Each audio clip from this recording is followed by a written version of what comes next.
Got it? Okay. My name is Jamie Hanrahan. How many of you have ever witnessed someone being bullied or been a victim of a vicious bullying attack? According to Garcia Hunter's 2012 Valentine's Day article called National Statistics on Bullying in Schools and National Education Association, 47 teens are bullied every 5 minutes.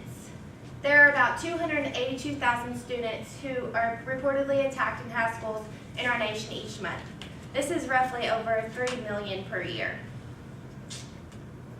So today, I would like to inform you of why,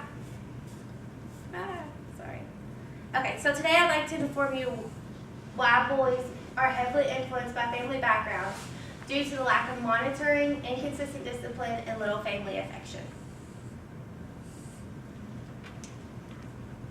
According to the March 2012 issue of Safe magazine, there was an article written by Tony Bertoli called the U.S. National Institute of Health that had interesting facts.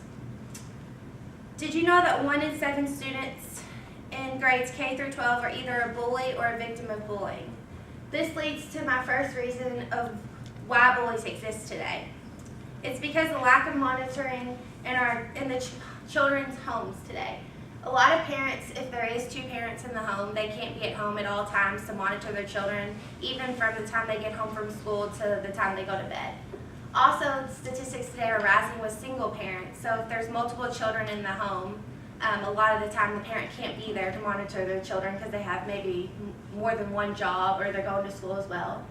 And also there's a lot of unconcerned parents that just don't care, or they're just lazy and they just don't care what their children do, so they have free reign to run wherever they want. So how can we help regardless of the circumstances at home?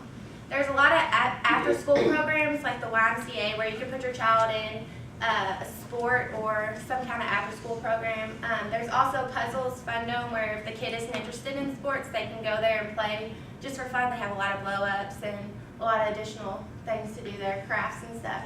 And there's also a lot of learning centers here in Louisville. Kumon Learning Center is one where if you don't want your child to go and play basketball, you can put them in an extracurricular educational activity. And if the child's over 16, they can also get a job or actually help tutoring in the public school if they go to a public school to keep them busy. So now that we've focused on why it's important to improve the monitoring of your children, I would like to convert your attention to why it's important to have strict discipline. So what is discipline? Discipline is punishment of his or her negative actions. But punishment tells a child what not to do, but it doesn't always tell them what to do. When I was researching effective ways of punishment, I think Janet Weiss and Sharon Kay gave the most effective tips in the magazine Chaos to Calm, written in May 2001 with the article titled Effective Parenting of Challenging Children with Behavioral Problems. This was the rules for their effective punishment that I go by.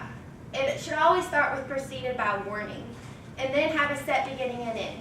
It should happen immediately upon the discipline, and it should always occur at the maximum intensity. It should be enforceable where your child is when the misbehavior occurs, and should always have a matter-of-fact tone, so that the child should know that you're serious. It should be imposed every time that the behavior occurs, and should always be accompanied by the acknowledgement of the appropriate behaviors that he or she should be demonstrating. Punishment should be in every household, but it doesn't necessarily have to involve spanking. If parents would just give their children stricter discipline at a young age, it would teach them right from wrong, and they would be scared and fear the consequences of their actions.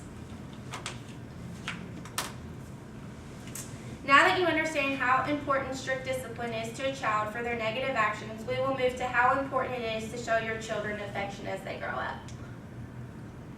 Whether society acknowledges it or not, showing your child affection at home can be a key contribution as to whether they participate in bullying activity. 15% of all school absentees is directly related to being bullied at school. That's from Garcia Hunter as well. So show your children affection. Make sure that they know they're loved at home. Make sure that you always kiss them and let them know that you love them. And also, children strive for attention, whether it's negative or positive. I see it at home all the time. And they don't care whether they're going to get in trouble. They just want to make sure that you're paying attention to them. So if everyone would acknowledge that just a little more monitoring, discipline, and affection, the world would have less bullies. Next time you see someone getting bullied, stand up for that person and get the issue addressed.